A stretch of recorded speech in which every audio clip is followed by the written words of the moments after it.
Well, we've already hit the ground running. We've delivered, we're delivering the 700,000 more urgent dentistry appointments that we committed to in our manifesto. That will begin to make a real difference for people in Peterborough and actually right across the region, right across the country.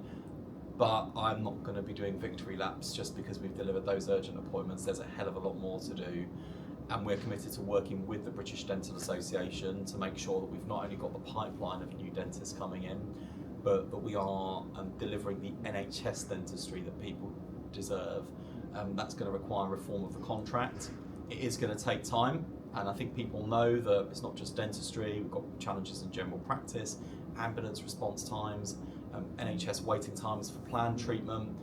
Right across the board, we've got these enormous challenges. It is going to take time to turn the ship around. We've hit the ground running, done a lot already in less than a year, but there's a hell of a lot more to do.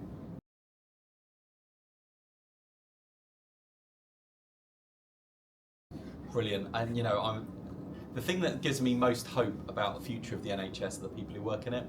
We are so lucky that despite everything they've been through, taking us through that terrible pandemic, taking us through that terrible series of Conservative governments we've had for the last 14 years, they are still going, they're still going strong, and I think there is just this split spirit now in the NHS of finally feeling like there's some light at the end of the tunnel with the Labour government, but we've all got to work together as a team. And the valuable thing for me about being here today is not only making sure that as we're putting together our 10-year plan for health, that it meets the needs of people in every part of the country, and thinking about our towns and cities in this region as well as the rural communities that we've got.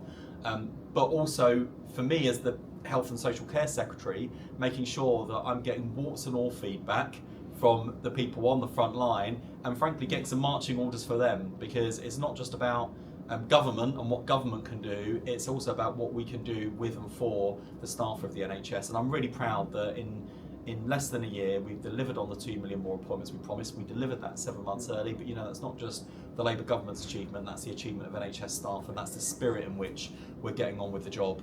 A lot done, but a hell of a lot more to do.